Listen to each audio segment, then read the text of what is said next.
Kuna vijana wengi wana ndoto za kuwa viongozi. Wengine wanataka kuwa madiwani, wengine viongozi wa serikali za wanafunzi, wengine wanatamani kuingia bungeni, serikalini na kwenye nafasi kubwa za kimaamuzi. Lakini swali kubwa ni hili. Je, kijana mdogo ana uwezo wa kuingia kwenye siasa zenye ushindani mkubwa? Je, ana uwezo wa kusimama mbele ya watu wenye fedha nyingi, ushawishi mkubwa, network kubwa, uzoefu mkubwa wa kisiasa na kushindana nao? Je, ikiwa jina lake likikatwa, utakuwa ndio mwisho wa ndoto zake? Leo kwenye The Youth Talks Podcast tuna episode maalum sana. Tunaye kijana ambaye akiwa bado mwanafunzi wa chuo aliwahi kuingia kwenye safari ya kugombea ubunge wa mwaka 2025 kupitia Chama cha Mapinduzi. Alichukua fomu, akaingia kwenye mchakato, akakutana na ushindani, akakutana na changamoto ya fedha, maoni ya watu, na mwisho wa siku jina lake lilikatwa. Lakini hatupo hapa kujadili kushindwa kwake. Tupo hapa kujadili nafasi ya maamuzi makubwa na uthubutu. Tupo hapa kujadili nafasi ya kijana kwenye siasa za nchi yetu. Hatupo hapa kupigia debe mtu au chama chochote. Tupo hapa kujadili umuhimu wa vijana kufanya maamuzi makubwa kwenye maisha yao. Na ikiwa wewe una ndoto ya siasa na uongozi, basi episode hii inakuhusu. Mimi naitwa Isa Muhammad Isa na hii ni The Youth Talks Podcast, jukwaa linalowaelimisha vijana, kuwahamasisha, kuwajengea uwezo wa kukabiliana na changamoto zao na kumudu changamoto za jamii zao. Karibu sana Huki. Asante sana. Ndio. Hapa ni The Youth Talks Podcast, jisikie upo nyumbani. Asante sana. Ndio, labda kwa ufupi. Ndio. Tumefurahi kwanza kuwa na wewe hapa. Hongera sana kwa uamuzi wako uliofanya wa kuingia kwenye kinyang'anyiro cha ubunge. Nashukuru sana. Maana so kitu chepesi. Ni kweli. Sahihi kabisa. Labda kwa ufupi sana, wewe ni kijana, mwanafunzi tunajua. Unaweza kujitambulisha ukatuambia wewe ni nani? Ndio. Ili vijana wenzako wakutambue. Asante sana. Mimi kwa jina naitwa Selemani Rashidi Huki. Ni kijana wa miaka 24. Ni mwanafunzi wa chuo kikuu Mzumbe, ndaki kuu ya Morogoro. Nasomea shahada ya utawala wa umma kwa maana ya Bachelor of Public Administration. Ni mzaliwa wa mkoa wa Tanga, wilaya ya Korogwe, kata ya Mswa, kijiji cha Mandela.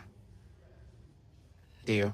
Kwa kifupi wewe ni kijana ambaye ni mwanafunzi kama ulivyosema, na umeshafanya maamuzi mazito ya kugombea ubunge ambao kijana kuyafikiria sio kitu rahisi.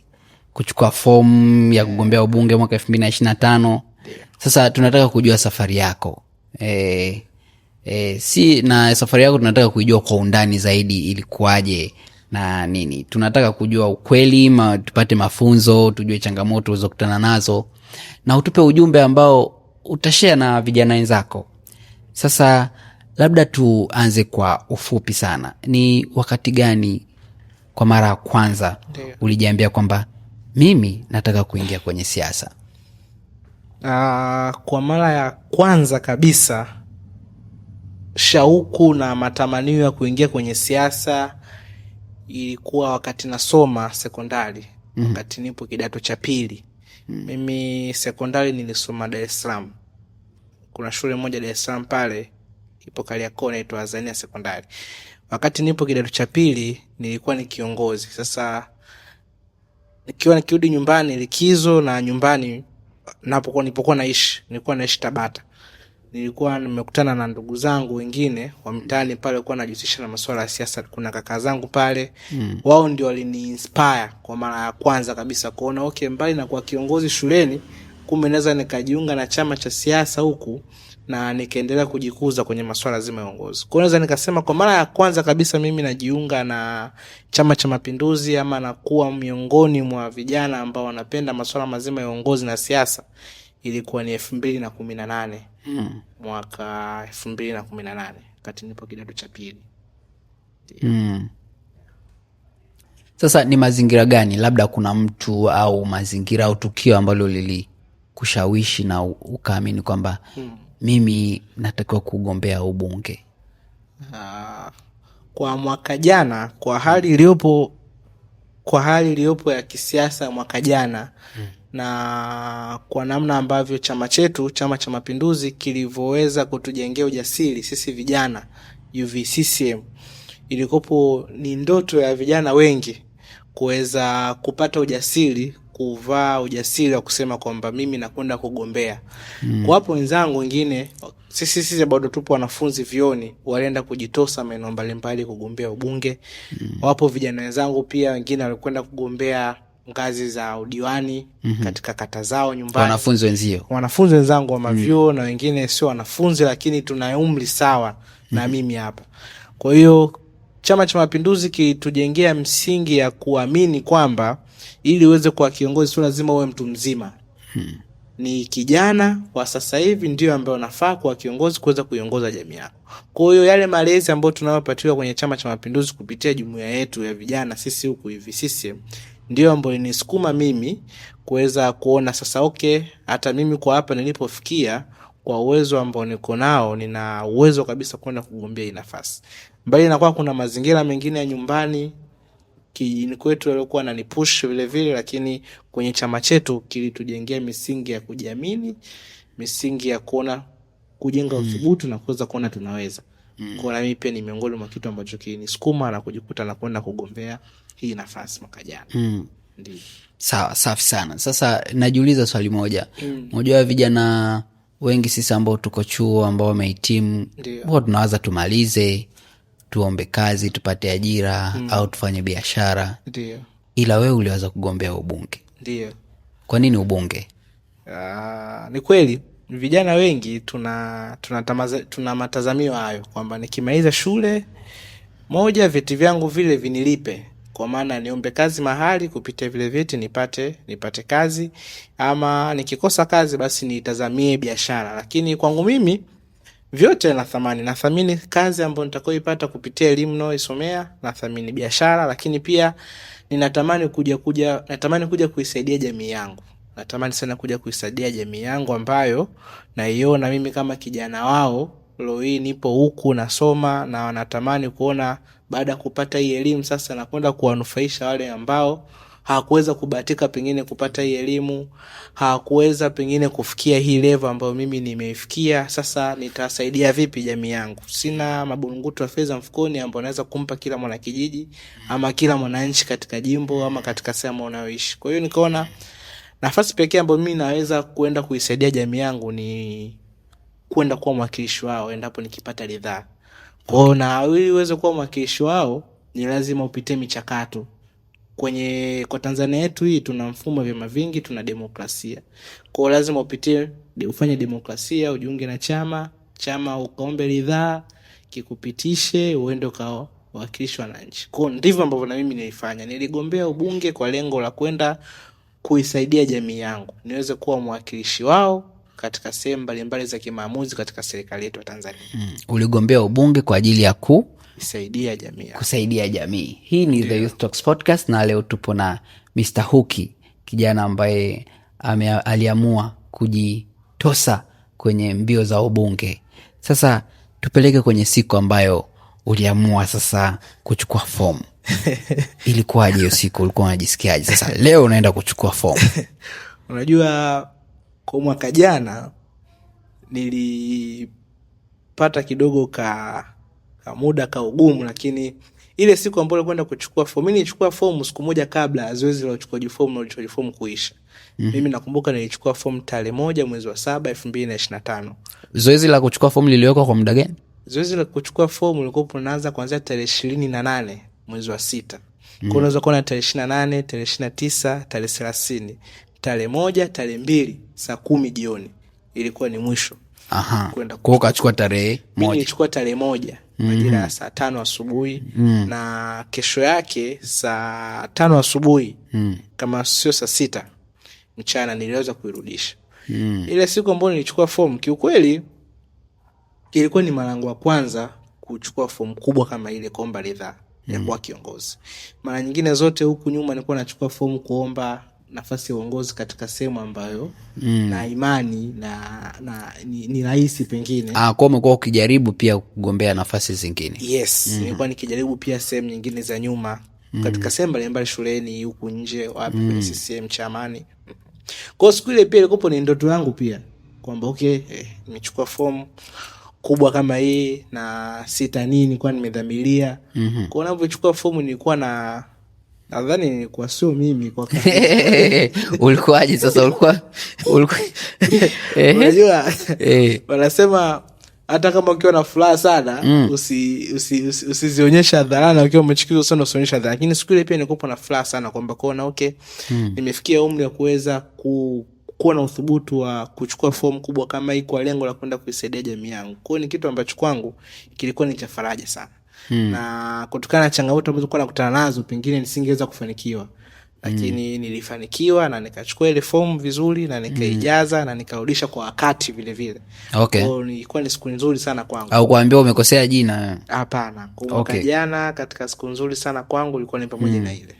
Siku ilikuwa nzuri sana. Sasa ulipochukua fomu, ndio watu wako wa karibu, ndugu, jamaa, marafiki, wanafunzi wenzako, ndio walipokeaje uamuzi wako wewe au uamuzi wako wewe wa kuchukua fomu ya ubunge?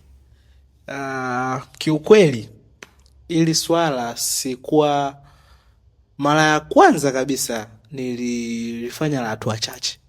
Kwa maana nilikuwa nashirikisha wale watu ambao kwanza naamini watanipa positive mind. Yaani sikuona kwa sababu nikisi kabisa wewe nikikupa hili utanikata moto. Wewe kijana umekosa kazi nini? Au ushaanza kuchizika? Kwa nikisi tu ni katika mazungumzo yetu kila siku nikiona kabisa wewe waga unanikata, unanipunguza sana speed au waga kidogo na kwenye hili waga niliweka kidogo.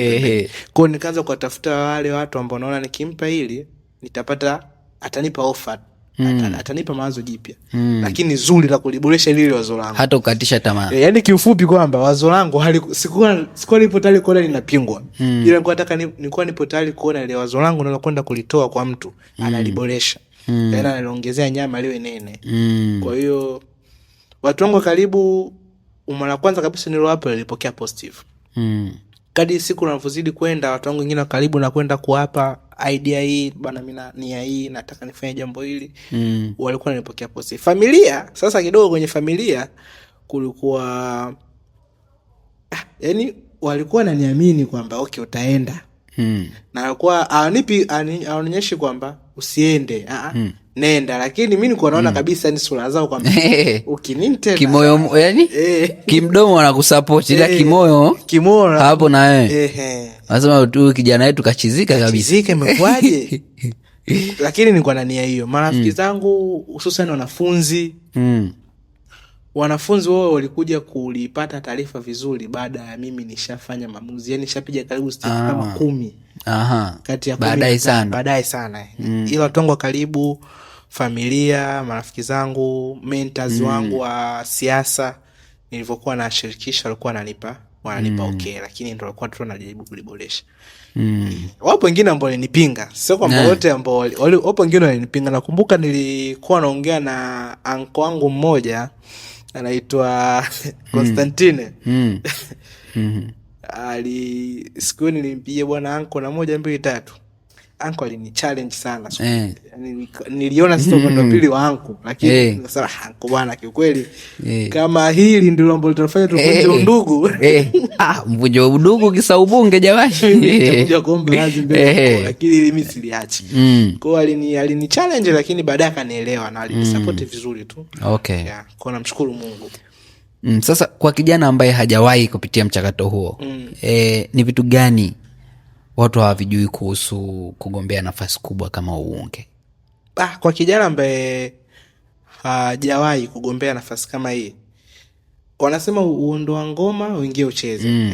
Kwa mimi namshukuru Mungu kwa pale nilipofikia, nilijaribu kuingia kidogo nikacheza. Ni vitu gani sasa umeviona watu hawavijui kuhusu nafasi hiyo ya ubunge? Kama kuna vitu gani vizito humo ndani? Hakuna vitu vizito. Nikasema vitu vizito wengine wakaanza kupata. Lazima uende kwanza Kongo ukamchukue bibi wa Kongo akusaidie.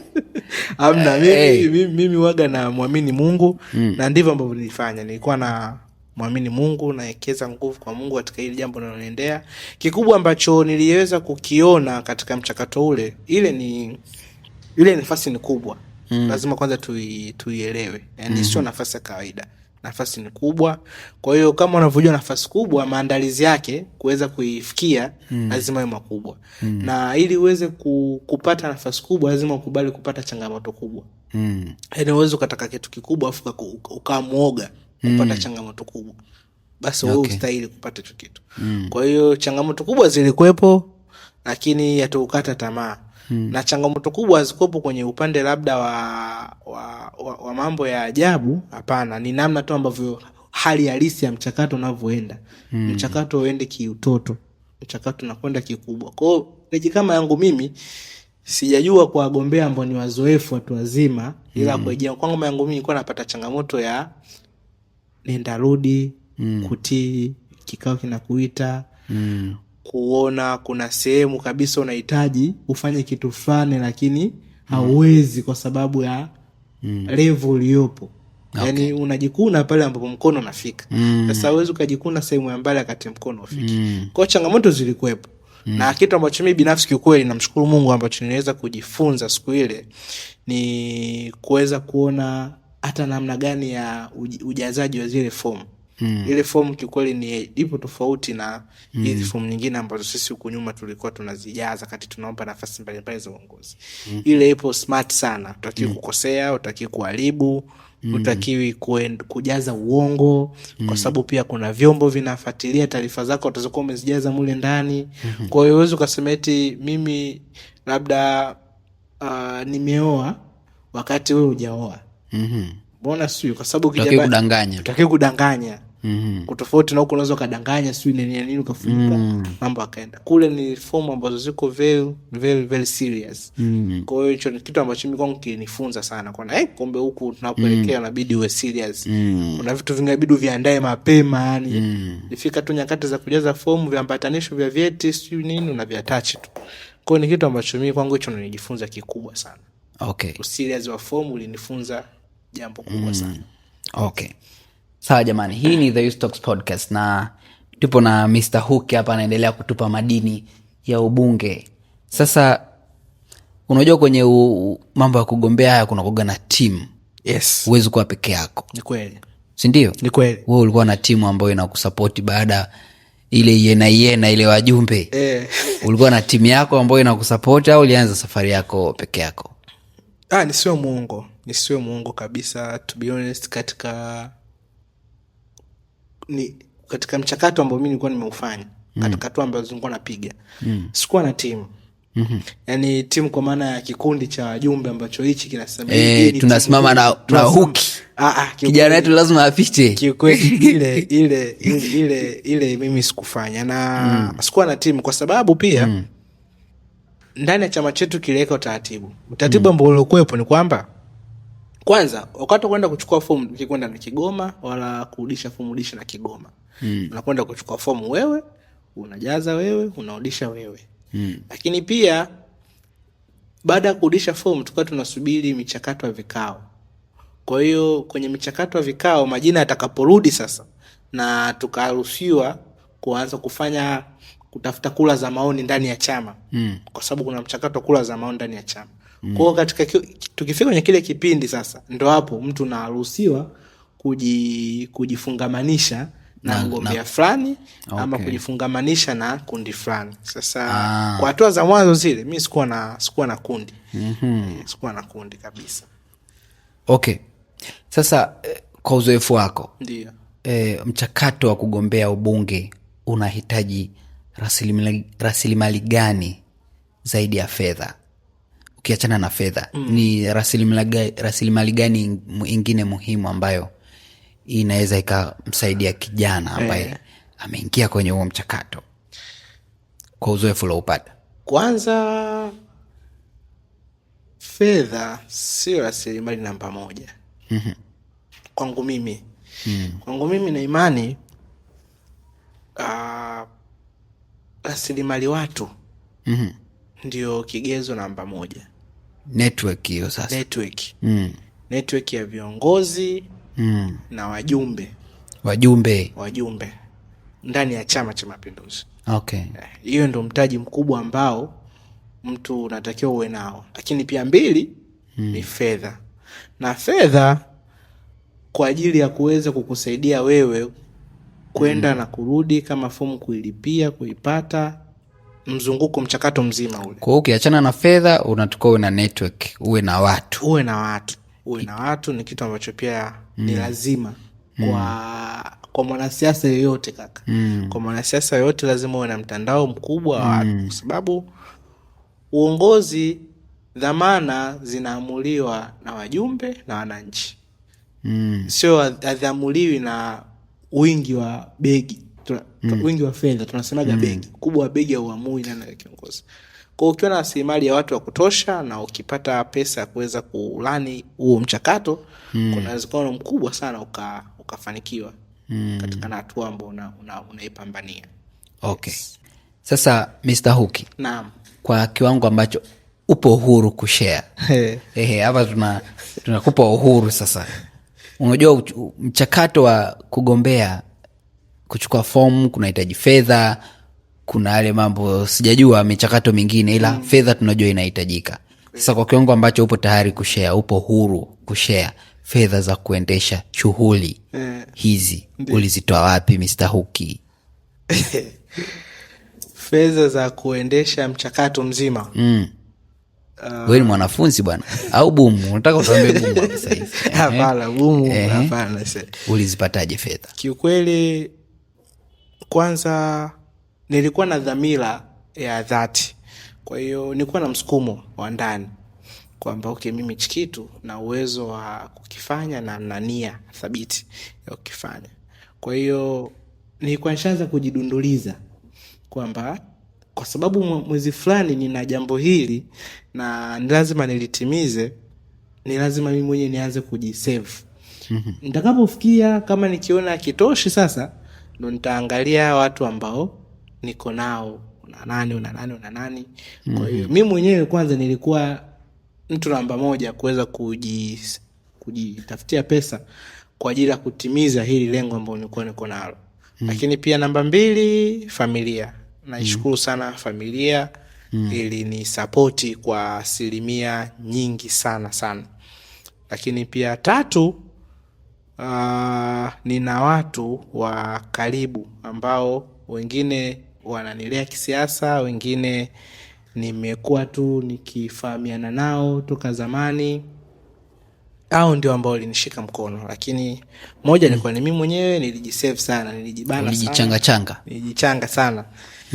Nilijichanga kweli kwa sababu gharama ilikuwa ni kubwa. Kwa hiyo nilijiminya vya kutosha, nikaweza kusave kiasi kadhaa, familia ikaja kani top up. Ni vizuri kama familia na yenyewe iliona ikushike mkono. Sahihi kabisa. Na watu wa pembeni pia wakaja wakanisupport. Baada ya kuona kwamba huyu kijana ili alotuambia mwezi fulani, naona sasa nilikuwa na usiweza jalikatia tamaa. Kwa akawa rahisi kuni. Sasa vijana wengi tunaogopa kuingia kwenye siasa. Ndio. Kwa sababu tunaamini bila pesa nyingi huwezi hata kwanza. Kweli. Wewe una mtazamo gani kwenye hili? Si kinzani na mtazamo wao. Kwa sababu nitakuwa na wadanganya. Ili uweze kuingia kwenye siasa, hatusemi kwamba pesa ndo namba 1 ambayo inaweza kukupa ushindi. Hapana, kwa sababu vipo vitu vingine ambavyo lazima mtu uwe navyo. Kama nilivyosema hapo awali, uwe na mtandao, lakini pia uwe una budget kidogo umekaandaa kwa ajili ya kuendesha. Uwe na budget. Lakini pesa peke yake haitoshi. Pesa peke yake haitoshi. Kikubwa tu vijana wenzangu nachotaka kuambia kwamba ni lazima ujitengenezee mazingira ya kuonekana kwamba mbali, hata kama wewe mwenyewe hujasema nataka nigombee, jamii ione kwamba Yesu wote tufaa sisi ukiwa hapa. Umeelewa sio hiyo kitu? Yaani kwamba kabla mimi sijasema kwenda kuwalazimisha watu nichagueni mimi nita ABC nitafanyia. Yaani watu tu kikao ni katika hapa huyu kijana atatufaa sana. Kwa hiyo ukishatengeneza ile hali ya kukubalika na kuaminika katika mahali ambapo upo, nadhani itakurahisishia sana katika nafasi yako ambayo unataka kuigombea uweze kuipata. Sikufichi, wapo watu duniani hapa au hapa Tanzania, yaani kuna watu wana pesa ila wameziweka, wanaoko nazo tu, wanasubiri kijana aende ampe idea afu aipime. Idea yako ni nzuri, italipa, ina manufaa gani, umeona sio? Lakini kama hujatengeneza ile hali ya kuaminika kwamba hii pesa ambayo nataka wewe nikupe, na nikikupa kweli utakwenda kuitekeleza hicho ambacho umeniambia hapa, au utakwenda kuibadilisha matumizi. Unaomba milioni 5 unapewa, unasema sasa hapa bora nikalime tu. Bora sasa unaona sio, unapotea kabisa utekeleze. Mambo ya kubeti kwenye ubunge bwana mimi. Kwa watu wengi pia vijana wengi naambia kwamba pesa peke yake haitoshi. Okay. Ila kutengeneza uaminifu na network pia kwa watu ndio itakusaidia. Yes. Sasa umezungumzia hapo swala la fedha, swala la network. Ndio. Mtandao wa watu. Ndio. Ulikusaidiaje kwenye safari yako? Na ndio. Hapo. Ndio. Ni wapi ambapo ulikwama kwa sababu ya kukosa watu? Ulikwama kabisa yani kwa sababu huna watu. Ndio. Mtandao wa watu mimi kwangu ulinisaidia moja. Unajua rasilimali watu sio mpaka mtu kuna ile hali na mali. Sasa watu wengi wanaamini ili mtu apate value, yani wewe, mimi nikuthamini wewe ni lazima unipe mali, yani kipande cha mali zako unipe mimi kipande nikupe wewe thamani. Lakini kwangu mimi kwa tofauti, kwa sababu hali ile ambayo nilikuwa nahitaji kwa watu, kila ambaye nilikuwa namshirikisha nilikuwa naipata. Kwa hiyo mtandao ama watu ambao walikuwa wananizunguka walinisaidia kuniboresha kimawazo, walinisaidia kujenga imani, lakini pia walinisaidia kwenye hali sasa pale ambapo nilipokuwa nahitaji support, walinisaidia kwenye kuanzia hatua ya kwanza na hapa wazo, hatua inayofuata ya kuchukua, ya kurudisha, ya kusubiria, uvumilivu, mafundisho. Waliniandaa vizuri. Lakini pia kwenye upande wa changamoto ambao nilikutana nayo kwenye kukosa rasilimali watu, na kiukweli labda tu niseme zilikuwa ndogo sana ambazo zilikuwa ziathiri safari yangu ambayo nilikuwa naelekea. Yaani nilikuwa napita changamoto, labda mfano nilikuwa nafika, labda natoka Tanga nafika Morogoro Mvomero usiku saa 7 usiku. Rasilimali watu pale, kama angekuwa mjini angekuwa na uwezo, kama ningekuwa na mtu pale mjini angekuwa na uwezo kunichukua pale usiku, nikaja Mzumbe usiku, nikafika hapa pengine alfajiri ama usiku saa 10 saa 11.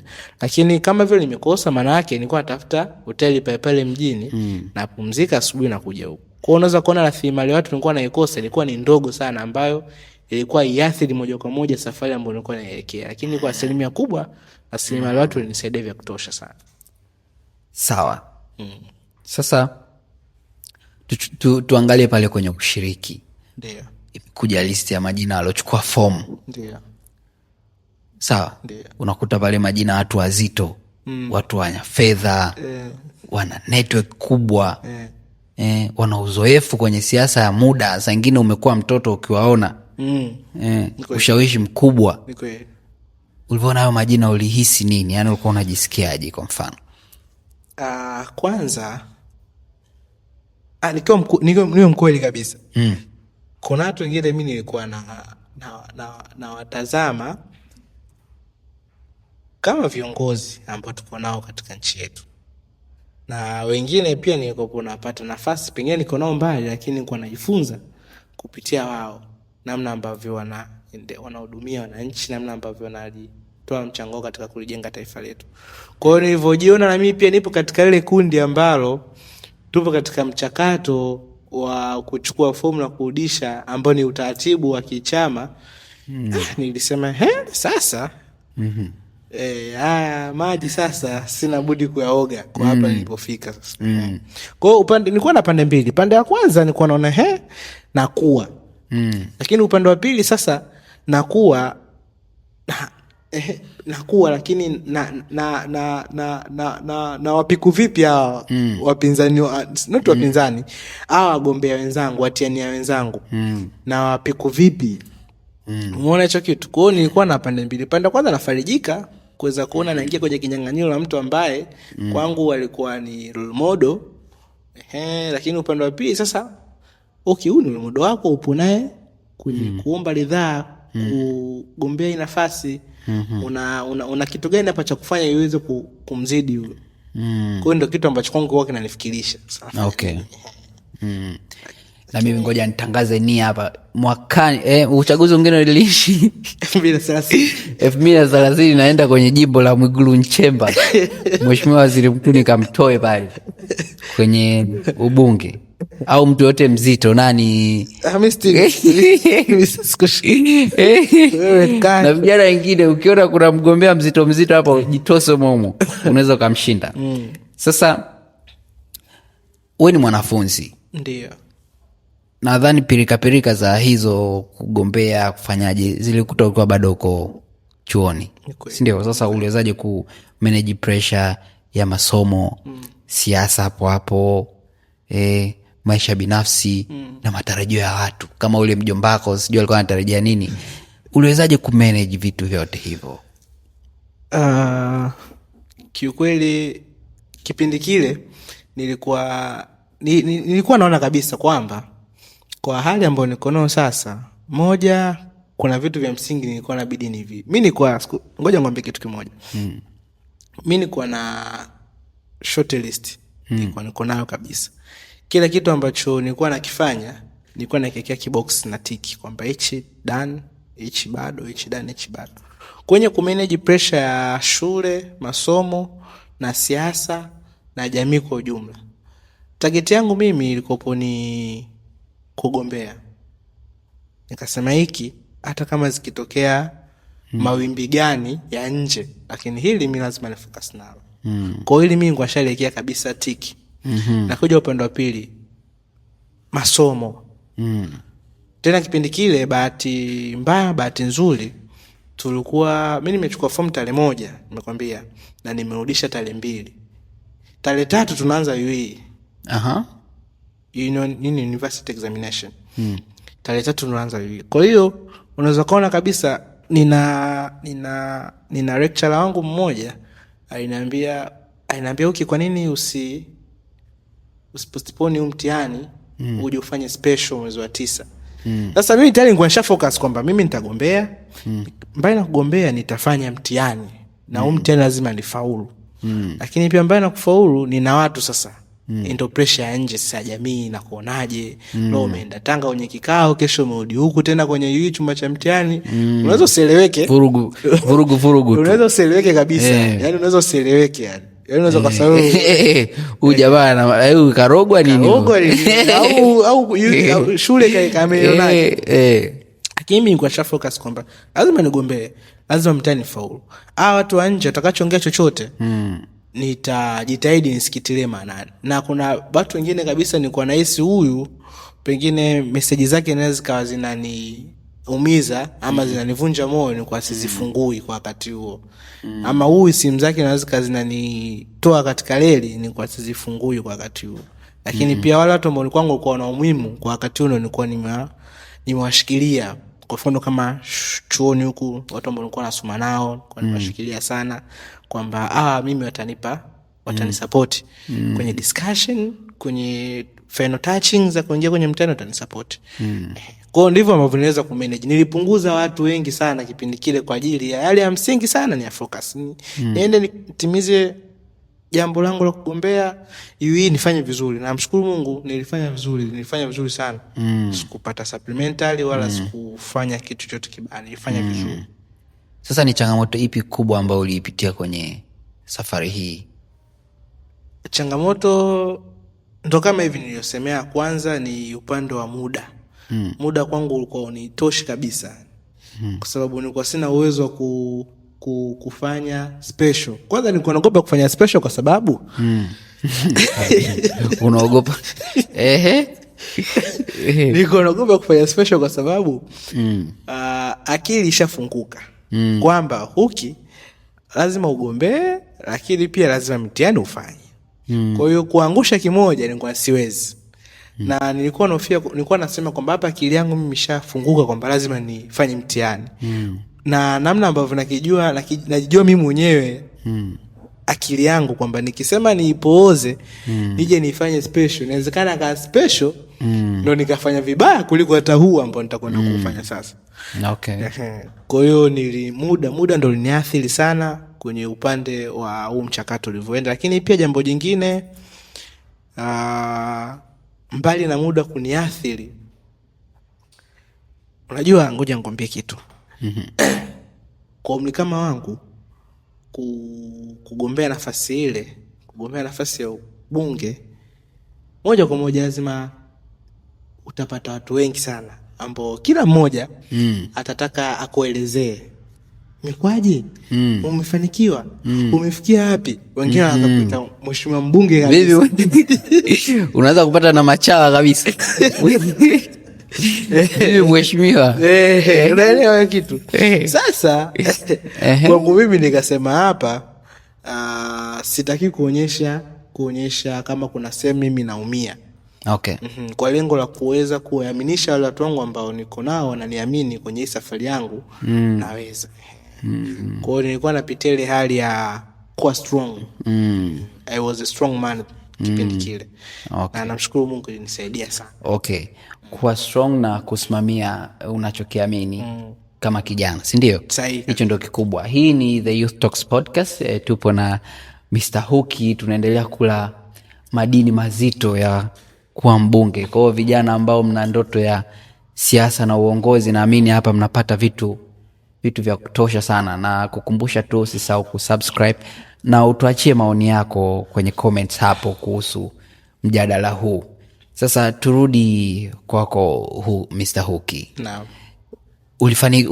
Ulifanikiwa kuchukua fomu, ukaingia kwenye michakato, ukaingia kwenye kinyang'anyiro kile, ushindani, si ndio? Ndio. Jina lako lilikatwa mwisho wa siku. Kweli. Sasa yes, ni kweli. Ni kweli. Sasa nataka uniambie ulikuwa wapi ulipopata taarifa kwamba jina lako limeliwa kichwa? Sasa jina sijui lilikuwa na kichwa. Sasa ulikuwa wapi ulipopata taarifa kwamba jina lako halijapita? Na hisia yako ya kwanza ilikuwa nini? Ile siku mimi nakumbuka kabisa, ile siku nilikuwa Dodoma. Mimi Dodoma ni second home. Nilikuwa Dodoma. Na kama unakumbuka vizuri michakato ilikuwa inaenda. Ilikuwa muda unasogezwa sana mbele. Kipindi kile katibu mwenezi wa chama alikopo ni Amos Makala. Alishaita vyombo vya habari tuseme leo. Vyombo vya habari vimefika ukumbini kwa ajili ya kumsubiri yeye aje asome list ya majina ambayo yamepitishwa na chama. Lakini naona baadaye ratiba zikabadilika, ikafika hadi usiku, tukaambiwa saa 10, tukaambiwa saa 1. Hapo mnatetemeka tu. Wagombea wote nchi nzima labda kwa hapo. Lakini na imani wale watiania wote walikuwa hapo katika hot season.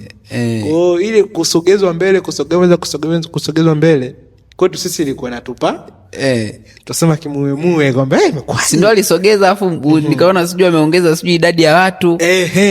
Sasa hiyo kingine kwenye idadi ya watu, mara kwanza kubadilisha sheria. Mara kwanza waliweka kila jimbo watarudi wagombea 3. Sasa kwa kawaida kipindi kile tulikuwa tufikia kama wagombea 3 unakuta jimbo amejitokeza watu 28, 30, ngapi. 3 wasee. Na mimi kidogo ndo nachipukia. Kwa nikajua kabisa hapa. Na mimi nimo. Umo vipi? Kwenye magwiji. Wewe kijana unakuja. Umetokea. Kwa watiania walikuwa ngapi kwenye jimbo lako ambalo ulichukua fomu? Sina sikumbuki. Lakini kuna picha moja tupo pale tumepiga watiania wote. Naweza nikawahesabu wale baadaye. Kama around 25. Wengi sana. Hapo labda huyo mganga wako anafanya kazi za ziada. Good father kwa Sasa baadaye kikao kikaja kikafanyika, kikabadilisha, kikasema kwamba tutarudisha idadi ya wagombea kwenye kila jimbo kulingana na ushindani wa jimbo husika. Kwa hiyo unaweza kujikuta kwenye jimbo hilo kaudi 5, jimbo hilo kaudi 8, jimbo hilo kaudi 9, jimbo hilo kaudi 10. Sasa hapo ni kabla ya kupiga kura kwa wajumbe au kilifanyika kikao ndio kikapitisha hivyo, afu ndo baadaye akatoka yale majina. Umeona sio? Kwa hiyo sasa kile mwingine kabadilika, akili kanaambia kwamba I say kama wamesema, wametoa hii kanuni, wametoa maelekezo hivi chama kwamba tutarudisha wagombea kulingana na ushindani wa jimbo husika. Mimi naamini nimo. Kwa sababu kwanza nilitokea tu kujiamini kwamba nipo moja. Mimi ndo nilikuwa kijana sana, wengi walikuwa vijana, lakini kwenye umri namba mimi ndo nilikuwa nafikiri ndogo zaidi ya wote. Kwa hiyo kile kwangu ilinipa kama vile inawezekana hii mimi kani favor, lakini pia 2 kwa ajili ya kuleta mvuto wa ushindani na kuamsha hisia kwa wewe ukatamani kuwa kivutio. Kwa ajili ya kuweza kuamsha vijana ambao wengine walikuwa na nia. Kwa kwenye akili yako kwa unajiambia mimi nitakuwa kivutio cha mchakato. Mimi ningerudi. Lakini ukiangalia tunajipima CV kwa sababu zinapimwa CV. Ni kitu kizuri kujihamasisha, kujipa moyo, matumaini. Kwa sababu kitu ambacho kipo lazima unaangalia kwako strength ni ipi ambayo inaweza kukufavor. Kwa mimi kwangu moja strength ambayo nilikuwa naiona ni umri. Kwamba katika wagombea wote pale mimi ndo nilikuwa mdogo. Okay. Umeona? Kwa hiyo kama nilikuwa mdogo, nadhani katika vikao vya maamuzi vya chama kinaweza kikasukuma kete kunirudisha mimi kwa ajili ya kuweza kuongeza hali ya morali kwa vijana wengine ambao walikuwa na ndoto lakini waliogopa ama kwa sita. Unaona sio? Kwa hiyo na kuonyesha pia kama chama kina support vijana. Yes. Chama kina support sana vijana. Kwa hiyo nilikuwa Dodoma tena siku hiyo kwa sababu mchakato walikuwa wanaudisha mimi nilikuwa nishapewa nauli. Nilikuwa tu niko vizuri na kashilingi kangu pale kingi kidogo. Kwa nilikuwa niko na dereva mmoja kwenye gari anaitwa Santino. Dereva yetu kule nyumbani. Kwa lengo la Amos Makala, katibu mwenezi kipindi hicho, akitaja tu jina tulikuwa tunazulazula mjini pale Dodoma. Akitaja tu jina mfanye nini? Tunyoke Tanga. Twende Tanga kwa ajili ya kufanya kampeni, kuomba kula za maoni. Wewe unaonekana ungeairisha hiyo. Au kipindi hicho ilikuwa ishaisha? Okay. Ishaisha. Kwa mimi nilikuwa kwenye gari, nilikuwa tayari na begi langu la nguo, sare zangu za chama pia kama 4 5 6 hapo ndani. Na chukua tu mahitaji pale mjini huko, namsubiri Amos Makala afanye vitu vyake. Na nilikuwa tayari nishafadhiliwa na kwa bwana mzigo wako hapa. Jina likitoka tu mzigo ondoka tu. Sisi mkoa wa Tanga bahati mbaya ni mikoa ambayo iko mwisho sana, herufi yetu ni T. Wanaenda kialfabeti. Imeanza Arusha, ikaja sijui BB, CC hapa Dodoma, D wapi mpaka T. Sisi huku ni mwisho. Kwa hiyo na sisi Tanga tuna majimbo nadhani ni 11 hivi ya uchaguzi. Tukaanza jimbo la kwanza, jimbo la pili, kenda Mweza, kenda Mbuli, Tanga mjini, Korogwe mjini, Korogwe vijijini. Majina yakatajwa 8.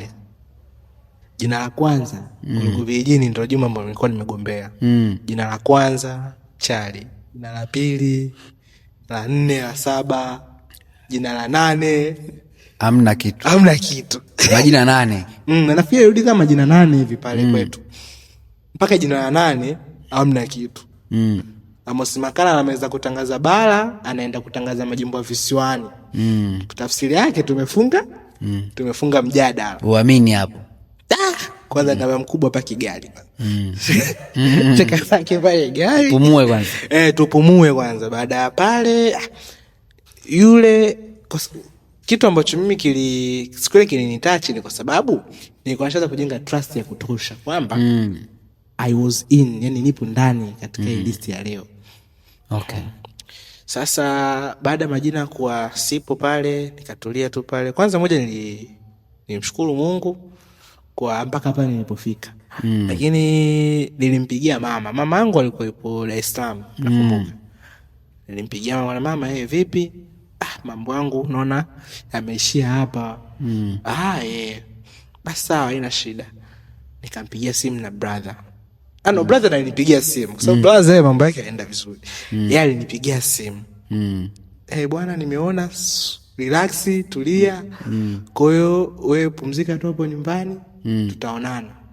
Kaambia basi sawa, ina shida. Kwa hiyo mimi nafikiri nilirudi nyumbani pale pale Dodoma, nilienda tu nyumbani nikatulia.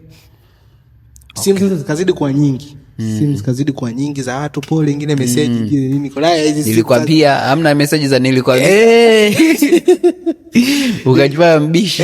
Sasa hiyo hela bora ungenipa mimi. Lakini kuna mwingine anakupa kabisa ya ndani kwamba Huki, wewe bwana, wewe ni mpambanaji sana. Sisi tuna appreciate. Lakini usikate tamaa. Kile hata ile ambayo alikuwa anapewa kweli ya ndani, naona kabisa mtu kadhamiria hii message. Ilikuwa inaniumiza. Kwa hiyo nikaona leo ni zime simu kidogo nipotee, taasha baadaye huko nikishakaa sawa. Kweli ndio nilichokifanya. Kwa nilipotea hewani. Wewe kwako ulikuwa sawa au kuna namna ili kutoa mchezoni? Nilikuwa sawa. Kuna watu mimi kwangu ni hata kama nikiwa na mazito gani waga ndo nakimbia mimi kuwaeleza. Sasa kukatwa jina na matumaini ambayo ulikuwa ushajitengenezea. Kwa wakati ule. Kwa mtu yoyote, yani kwa mtu yoyote. Ni sio tu Mungu, kwa mtu yoyote inaumiza. Mimi nataka tu nikwambie ukweli, kama ukitaka kuamini hiki kitu, kuna watu ambao walikatwa jina, ni wazoefu katika siasa na majina makubwa katika siasa, washakuwa hadi wabunge pengine zamani wakaja katoka, lakini baada ya mchakato ule pia majina yao kutokurudi, unaweza kuona alikuwa ni miongoni mwa watu ambao wali-comment vibaya. Unaweza kukuta kwenye mitandao walitoa maneno ambayo si mazuri, maneno kuonyesha kabisa hajapendezwa na uamuzi ule wa chama wao kumkata. Kwa unaweza kuona hata kama ukiwa mzoefu vipi, lakini mchakato wa kukatwa jina unakuwa unaumiza. Au tu mchakato mwepesi kimoyo. Unaweza tu ukakomaa usoni, ukakomaa nje, lakini ndani ila bora kukatwa mapema. Kuna ile umepita afu wajumbe amekupa kura afu unakatwa tena. Ndio ungejua. Sasa kwa sababu sijawahi kuexperience. Sasa kukatwa kwa jina lako kwenye ugombea kwenye huo mchakato. Ndio. Ilikuwa ndo mwisho wa ndoto yako? Hapana. Hapana. Kwa bado unautamani ubunge au mipango yako ni nini?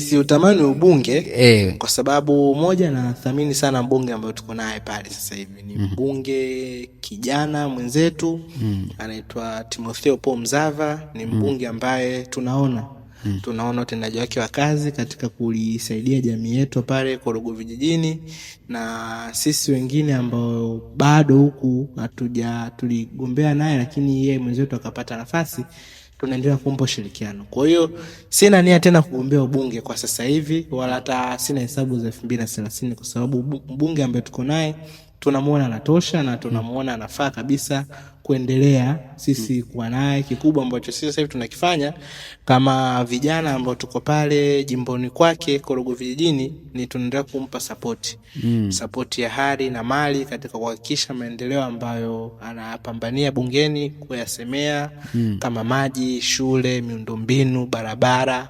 Basi sisi huku kwetu, sisi huku wengine ambao tuko nyumbani, tunakuwa na bega kwa bega kwa namna yote ile.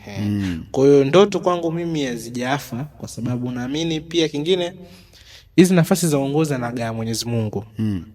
Anagawa Mwenyezi Mungu. Kwa hiyo pengine mimi kukatwa jina mwaka jana kwenye uchaguzi ule ilikuwa ni darasa pia, au ni kitabu kinaandikwa ili baadaye kije kusomwa vizuri na watu ambao watakuja kukisoma. Kwa hiyo haikuniumiza wala haikunikatisha tamaa. Niliona kabisa ni sehemu ya kwa unabadilisha tu direction kutoka kwenye ubunge kwenda kwenye nini sasa zaidi. Sisemi kama nabadilisha direct ama nabadilisha uelekeo direction, lakini sioni kama kuna haja tena kuendelea kugombea ubunge. Ingalikuwa mbunge umekuchoma choma sindano kwa chuchu, kijana ukirudi tena tutakuwa hivi. Hapana, sijazitia hizo kashikashi. Nasema tu kweli ambao tuko naye. Tuna mbunge mzuri na tutakiwa tena kumpa pressure ya kuanza kuona tukungi mkono wakati anafanya mengi kwa ajili ya wananchi pale Korogwe vijijini. Kwa hiyo na sisi ambao ni vijana wa ndani ya ile jimbo tunaendelea kumpa ushirikiano. Lazima tumpe ushirikiano kwa kuhakikisha yale ambayo yanafanya katika jamii yanakwenda kutekelezeka. Masuala ya kugombea, masuala ya kuangalia utagombea nini tena, nadhani majira yakifika kwa miaka baadaye, kutokana na hali ya kisiasa, kutokana na umekuaje kipindi hicho, ndio naweza kufikiria, kwa sababu hata 2020 mimi sikuwa na hesabu kwamba 2025 nitagombea.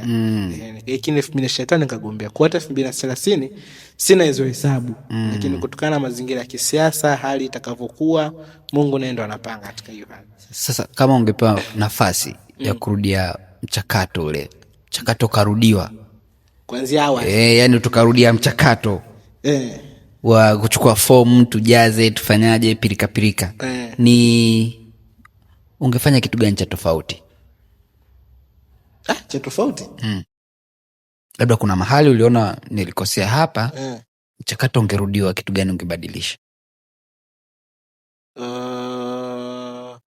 Kiukweli singeweza kubadilisha. Unajua ukisema kubadilisha, manake unataka kubadilisha utaratibu wa upatikanaji wa viongozi. Hapana. Kwa sababu sisi tulikuwa, yani kwa wewe kwamba ule mchakato saa ingine kuna namna hukujipanga vizuri zaidi, au yani kuna kitu ambacho ulikiona umekikosea wewe kwenye namna ulivyojiandaa, saa ingine kimechangia wewe kukosa hiyo nafasi, ambapo ungepewa nafasi mara pili ungeboresha. Ile swali sije kujiuliza. Hujai kujiuliza. Kwa hiyo lakini mpaka hapa nilipofika, mpaka mchakato wote tunaumaliza, nikijifanyia assessment mimi mwenyewe, sioni kama kuna sehemu nilibidi nifanye alafu sikufanya kwa 100%. Kama sikufanya, basi nadhani mkono wangu ndio uliishia hapo. Kujikuna ama kufanya hilo jambo. Lakini kubadilisha, kwa sababu mimi nimeishia katika mchakato wa ndani wa Chama cha Mapinduzi. Kwa hiyo kusema kubadilisha, nitoe mapendekezo kupeleka chama kibadilisho taratibu wa upatikanaji tunapita wote kwa wajumbe. Lakini kwangu mimi sioni kama ule ni utaratibu mbaya. Kwa kubadilika katika utaratibu ule, naona ni utaratibu tu mzuri. Ingalikuwa wengine walitoa maoni tofauti, lakini kwangu naona utaratibu ni mzuri. Na ndio ambao ulifaa kufanyika na umefanyika, na sote sisi tuliutekeleza kwa pamoja. Kwa uzoefu wako uliopata kupitia huo mchakato, kijana anayetaka kuingia kwenye siasa sasa hivi, kuna kijana anatusikiliza hapo na ana ndoto ya siasa, ni anapaswa kuanza maandalizi yapi? Maandalizi gani anapaswa kuyafanya? Hapo kuna mawili. Maandalizi ya kuwa mwanasiasa, maandalizi ya kugombea. Yani anataka tu kuingia kwenye siasa, yani kwa mfano umegombea, ndio, ila tusemi haupo kwenye siasa. Upo kwenye siasa, si ndio? Siasa ina vitu vingi, sio lazima ugombee tu ubunge. Sasa kuna mtu hayuko kwenye nafasi yote, labda kugombea uwenyekiti, umeeleza hapo umegombea nafasi kadhaa. Ni vitu gani anapaswa kujiandaa navyo? Labda ujuzi au fedha au nini? Sisi mimi nakisemea Chama cha Mapinduzi, maandiko ambako nimekulia mpaka hapa nilipofika. Sasa jamani, sisi hapa hatupigii na tatu uzifu wangu, hatupigii nani chama au mtu. Ni kujifunza kuhusu safari ya kijana mwenzetu kuhusu siasa. Kwa kijana ambaye ana nia kuwa mwanasiasa ama kuingia katika masuala zima ya uongozi, moja, lazima aelewe dhamira yake ni nini ambayo inamfanya aingie kuwa mwanasiasa wa chama fulani. Dhamira yake ya dhati ni nini? Na kama dhamira yake ya dhati akishaifahamu, kuna mawili hapo. What if siku ukashindwa kuitimiza ile dhamira yako kwa wakati huo, ni nini utafanya? Na ukiipata, ni nini vile utafanya? Kwa mfano mimi, sasa kwangu mimi binafsi, mimi nimejiunga na chama cha siasa hichi kwa sababu dhamira yangu kama nilivyoeleza, nataka kuisaidia jamii yangu. Nataka niweze kuwa msemaji wao kwa watu wengi ambao watakuwa nipa dhamana kwa wakati huo ambao nitakuwa naongoza. Kwa hiyo dhamira yangu mimi ni kuwa kiongozi, niweze kuisaidia jamii yangu. Lakini unakuja kuona kwa ule kijana ambaye atakosa sasa nafasi ya uongozi kwa wakati huo, atafanya nini? zipo njia nyingi za kusaidia vile vile jamii, kwa sababu kwa mfano kama sisi huko ambao tunapata bahati hizi za kuwa wanafunzi wa vyuo vikuu, na mimi tunapata maarifa ambayo tunaweza tukarudi nyumbani kwetu pale ukaweza kusaidia jamii, hata kuielewesha tu namna gani ya uwezaji, namna gani ya kuwezesha kutunza mazingira, namna gani ya kuweza kulinda amani na umoja, namna gani ya kuweza kuheshimu taratibu za mahali fulani. Kwa unaweza kuja kuona kwamba kijana ambaye atakuwa kiongozi, ataka kuingia kwenye mambo masuala ya siasa, lazima afahamu dhamira yake ni nini na ana mlengo gani. Ukija kwenye upande wa vijana wengi kiukweli wanadhani ili uweze kuwa mwanasiasa lazima uwe na fedha nyingi.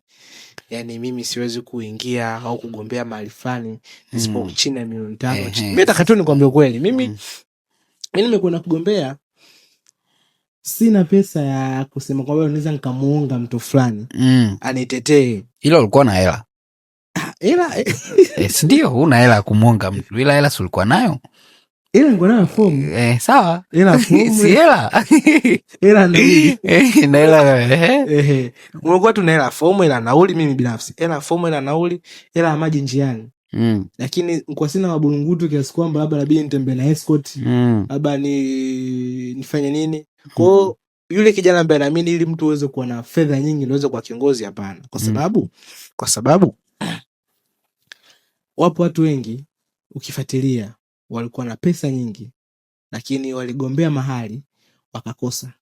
Wapo watu wengi walikuwa na majina makubwa Tanzania hapa na mpaka sasa wana majina makubwa, ni famous people, na walijitosa kugombea hizo nafasi katika maeneo mbalimbali na bado wakakosa. Na hilo si watakusema hapo tatizo nini? Au jibu sahihi nini? Kwa fedha sio kila kitu. Fedha sio kila kitu katika. Sasa kwa kijana ambaye anahofia kuchekwa, anahofia kuchekwa, kukataliwa, kukosa fedha au kuonekana mdogo kwenye siasa, unamwambia nini? Sasa kama unahofia kuchekwa, hii sio tu kwenye siasa, ndugu yangu, hii sehemu yote tu. Kama unahofia kuchekwa, unahofia kuonekana mdogo, unahofia yaani upendi ile mvutano, upendi ile battle, utaki kukataliwa, hautoweza kupiga hatua kubwa. Yaani ili uweze kupiga hatua kubwa lazima ukubali kupokea changamoto kubwa. Hivyo tu ili uweze kuwa kiongozi mahali fulani, jamii kubwa ikakuamini, ni lazima vile vile ile kundi la watu ambao watakuamini ndilo ambalo inabidi pia ukubali itatokea kundi jingine kubwa kama ile ambalo linakuamini ambalo litakupinga wewe vile vile. Kwa wale watu wengi watakuamini, lakini kuna wengine watajitokeza, wengi hao ambao watakupinga. Kwa sababu ndio hali halisi ilivyo katika dunia yetu, sio tu kwenye uongozi, hata kwenye masuala ya biashara, hata kwenye masuala ya mpira, ndio kwenye masuala ya muziki. Kuna watu wanampenda huyu kuliko huyu, lakini ukiangalia kwa sababu tu huyu kafananishwa na huyu kwa ukubwa huu. Kwa hiyo hamna mtu anayekubaliwa na wote, hamna mtu anayekataliwa na wote. Hata Yesu hata Yesu alikataliwa baadhi na watu. Okay. Hii ni The Youth Talks Podcast. Tunaelekea mwishoni kabisa, na mwisho kabisa ni kwako Mr. Huki. Ungependa vijana wakumbuke nini kutokana na story yako hii? Kwa story yangu ya leo, na wasi vijana wenzangu wasikate tamaa wala wasiogopeshwe na ukubwa wa ndoto zao ambazo wako nazo. Kuna watu ndani ya mioyo yao wana ndoto wa kuwa someone. Kuna mtu akimuona anatazamia awe kama yeye, lakini kitu ambacho kinakuwa kinahatisha na kuwakatisha tamaa pengine ni kelele za nje ama kuogopa kupitia ule mchakato, ule process ya kufikia ule ukubwa ambao mtu fulani anamuona. Hakuna mtu ambaye tunamuona leo akawa leo mkubwa. Watu wengi ambao tunaona wakubwa leo walianza kuwa wadogo kipindi cha nyuma, ambacho wakatuona jijenga kuwa wadogo, sisi hatukupata bahati ya kuwaona kwa maana tulikuwa nao karibu. Hatujui haso zao. Tumeona tu jina limekuwa kubwa, tumeona tu mtu amekuwa star, amekuwa maarufu, amekuwa kiongozi mkubwa, lakini hizi hatua ndogo ndogo, hizi small step ambazo kwa anapitia, kukataliwa, kukosa fedha, kama mimi nimekwambia hapa, unapambana na UI na nini, mchakato wote mtu hataki kuupitia kwa sababu anaamini utaniumiza. Sasa huwezi ukataka kitu kikubwa pasipo kuumia, lazima uumie ili uweze kufikia. Kwa hiyo nakusii kijana, kama una sauti ya ndani, internal voice, na kuamuru ufanye kitu fulani ama utimize jambo fulani, uwe mtu fulani mahali fulani, hiyo ndio unabidi uibebe. Usibebe yale maumivu utapambana nayo, wewe utakutana nayo wakati unakimbilia ile ndoto yako kuweza kuifikia. Nadhani hiyo tutaweza kutusaidia. Okay. Sana. Asante sana Mr. Huki, kijana mwenzetu. Hii ni The Youth Talks Podcast na umejifunza vingi naamini.